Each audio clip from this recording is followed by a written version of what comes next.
Assalamualaikum warahmatullahi wabarakatuh. Perkenalkan, nama saya Anissa Aulia Rahma dengan NIM C10612210001. Saya dari program studi Ilmu dan Teknologi Pangan kelas A. Nah, tujuan dari adanya video ini adalah untuk memenuhi nilai ujian akhir semester mata kuliah Teknik Penyajian Karya Ilmiah dengan dosen pengampu Bapak Zulfadli. Adapun judul yang akan saya bahas pada video ini mengenai artikel pengaruh variasi penambahan pati biji durian atau Durio zibetenus mur dan pati jagung terhadap karakteristik edible film.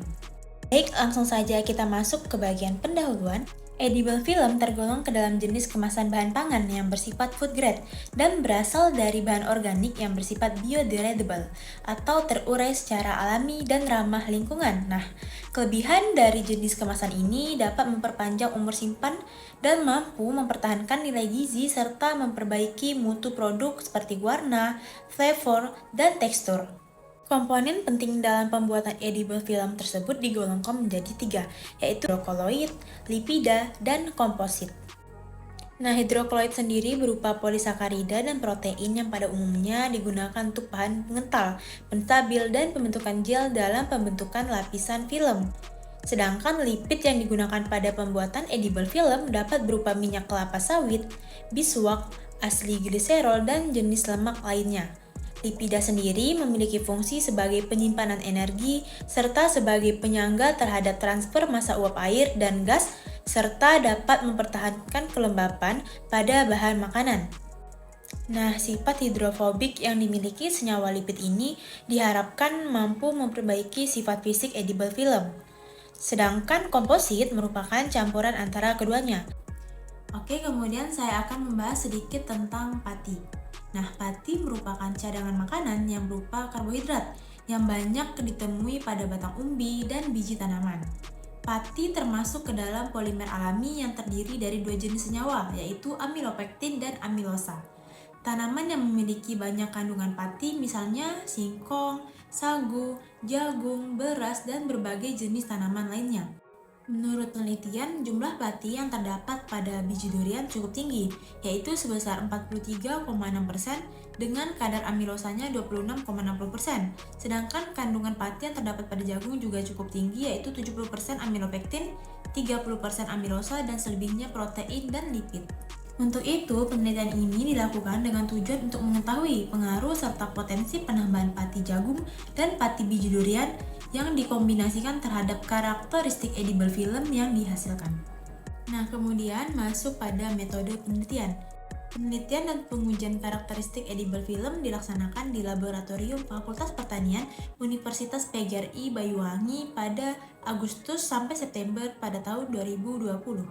Prosedur penelitian. Penelitian yang dilakukan terbagi menjadi 3 tahap. Tahap pertama adalah pembuatan pati biji durian. Proses pembuatan pati biji durian diawali dengan menyiapkan biji durian yang telah dikupas. Kemudian direndam ke dalam larutan CaCO3 selama kurang lebih 12 jam yang bertujuan untuk menghilangkan lendir pada biji durian tersebut. Kemudian dilakukan penghalusan.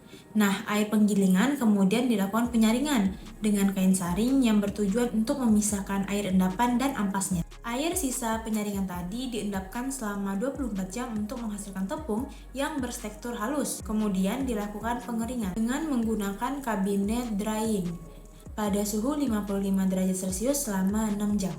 Kemudian dilakukan penggilingan kembali untuk menghasilkan tepung yang lebih halus. Setelah itu dilakukan pengayakan dengan ukuran 80 mesh. Tahap kedua yaitu penentuan formulasi bahan. Tahap ini dilakukan dengan penentuan formulasi bahan sesuai takaran dengan total berat bahan 5 gram dengan takaran yang tertentukan pada setiap perlakuan. Kemudian pada tahap ketiga yaitu pembuatan edible film. Nah, pembuatan edible film berbahan pati jagung dan pati jagung durian dapat dilihat pada gambar 1. Parameter penelitian. Nah, parameter yang diamati meliputi kadar air, ketebalan, laju transmisi uap air, dan kelarutan. Selanjutnya analisis data.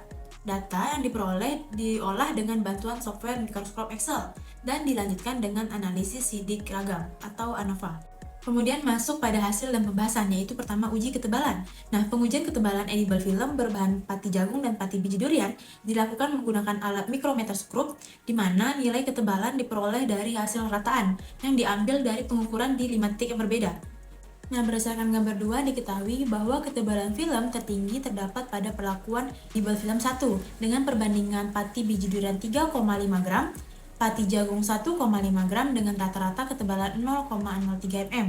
Sedangkan pada perlakuan dengan penambahan pati jagung dengan konsentrasi tinggi mengakibatkan ketebalan film menurun.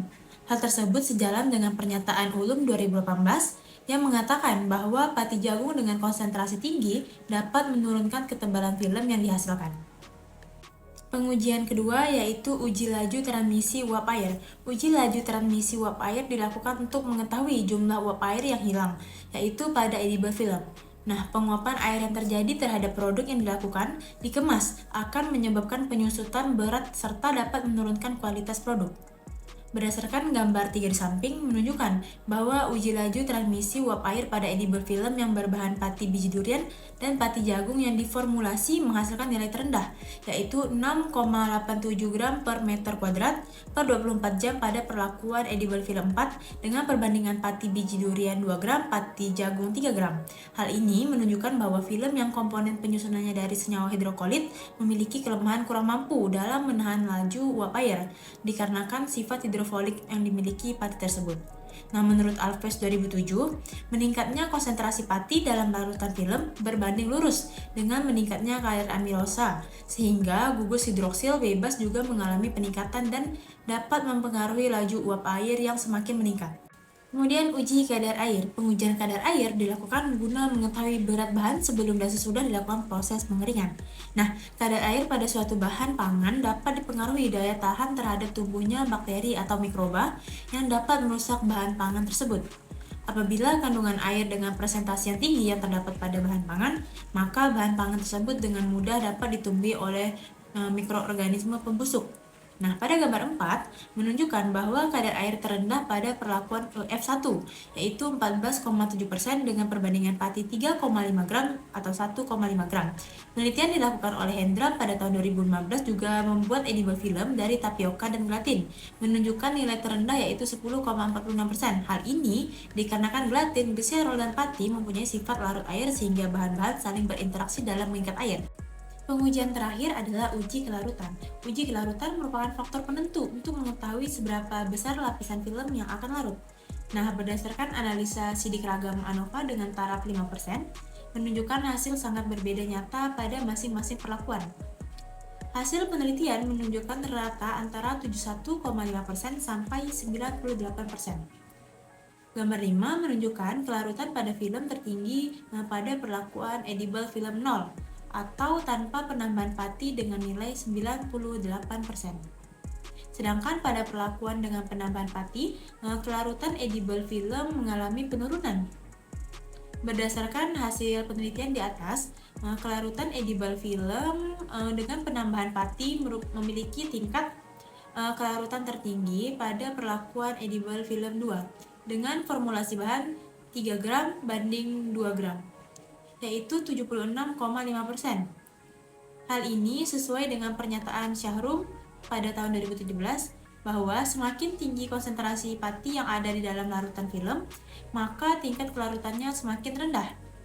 Hal ini juga disebabkan karena adanya kandungan amilopektin yang terdapat dalam pati, sehingga tidak larut dalam air. Di mana sifat amilopektin ini ketika dipanaskan akan membentuk gel, sehingga ketika dilarutkan, pati tersebut masih mempertahankan sifat gel yang telah dimilikinya. Nah, berdasarkan hasil penelitian, pengaruh variasi perbandingan pati jagung dan pati biji durian terhadap karakteristik edible film dapat disimpulkan bahwa 1. Komposisi pembuatan edible film berbahan kombinasi pati biji durian dan pati jagung terdapat pada perlakuan edible film 1 dengan nilai 0,03 mm. Laju transmisi uap air pada perlakuan EF4 yaitu 6,87 gram per meter kuadrat per 24 jam. Kemudian kadar air pada edible film terbaik adalah pada perlakuan EF1 yaitu 14,75%. Sedangkan kelarutan edible film yang terbaik adalah pada perlakuan EF2 yaitu 76,5%, di mana hampir semua partikel pati terlarut. Kemudian kedua, penggunaan kombinasi pati biji durian dan jagung memiliki potensi dalam pembuatan edible film. Baik, mungkin cukup sekian presentasi yang dapat saya sampaikan. Kurang lebihnya saya mohon maaf. Saya ucapkan terima kasih. Wassalamualaikum warahmatullahi wabarakatuh.